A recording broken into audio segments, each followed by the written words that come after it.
Peace. Welcome to The Breakdown. I'm your host, Clarity. Now, zodiac signs, they're everywhere, right? In movies, TV, online, and even walking down the street. Some people represent hard for theirs. Shout out to Libras, I got my scale. Whether it's with jewelry, tattoos, whatever else they could think of, really. Now, some of these people take it really personally, too, if you guess the wrong sign. I ain't no damn Sagittarius. Do I look like a Capricorn to you? Yeah. But with all that being said, what exactly is Greek astrology anyway? And what are these signs really based on? And what are the African origins of this idea? You know we're gonna get into that and more right now on The Breakdown. The Breakdown. Tell me what's your sign. It's a question almost everyone is asked at one point or another. Tell me what's your sign. And most of us know the answer. Tell me what's your sign. But what exactly are zodiac signs? Why do we have them? And what are the African origins of these ideas? Astrology is nothing but a Greek word that means knowledge of the stars. Astrologos means knowledge of the stars. Ancient African people were the first people to observe the heavens and to chronicle their observations. What we find when we study the history of ancient Africans in the Nile Valley is that that was the epicenter of culture, science, technology, and civilization. At the heart of this epicenter was a peaceful, affluent, and deeply spiritual society that valued high-level scientific thinking. They studied everything in the environment, on planet Earth and beyond. Prior to the advent of electricity, when the sun went down, people went to sleep. During the day, the sun was the primary principle which guided people's lives, so the sun became associated with God or the Creator. And then once people were no longer working, were no longer hunting, were no longer building shelter, they had time to sit back and just stare up at the sky, stare up at the stars. And they began to notice some particular patterns as they observed the heavens. They noticed that the stars followed the same movement as the sun, moving from east to west. They saw the moon, and they noticed that the moon's cycle was similar to the woman's cycle. And they began to see patterns in life, patterns in the heavens and patterns on earth. And so they were able then to define time. They divided the day into 24 hours. They divided the year into 365 and a quarter days. They also accurately calculated the circumference of the Earth. In the ancient world, Kemet was the primary source of both scientific knowledge and spiritual enlightenment. Ancient Kemet was the place to be, and anyone who had the resources sought to come to Kemet from any corner of the world. Modern astrology is mostly based on the writings of the 2nd century Greek scientist Claudius Ptolemy.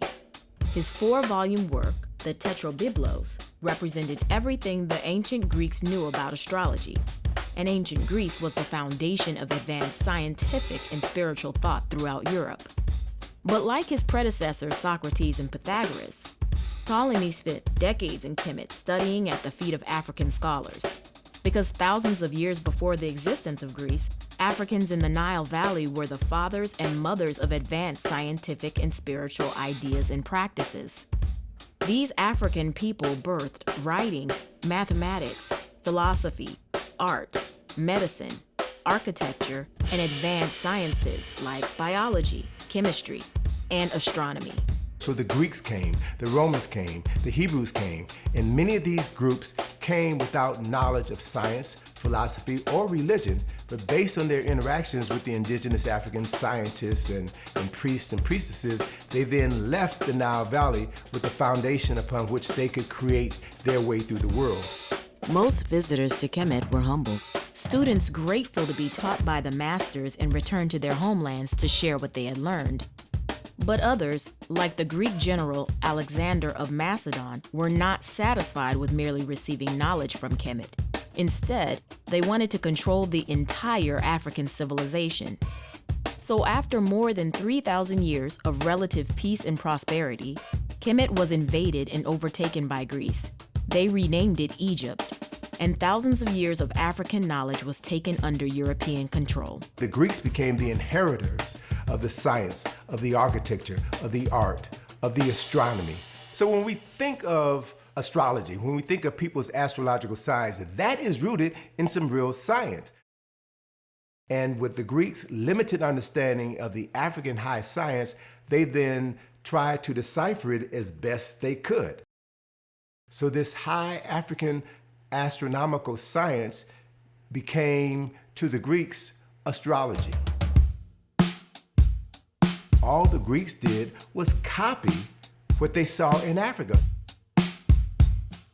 The Greeks also said that all of the gods and goddesses of Greece had to return to Ethiopia once a year to renew their powers, lest they become mortal.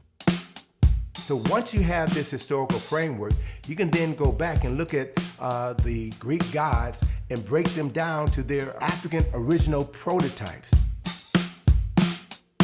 Astrology is to astronomy what religion is to spirituality. It is the source from which this powerful knowledge sprang, but it is interpreted differently by people who didn't have the depth of the knowledge as those who created the original source material. Many of these African astrological concepts were incorporated into European religious practices. African spirituality and imagery was so highly revered in Greece that in many cases, even the original African names of deities were barely changed. African personalities of Asar, Aset, and Heru were studied by the Greeks, and they became known as Osiris, they became known as Isis, they became known as Horus. In some cases, even the African written language was taken and used directly by the Greek.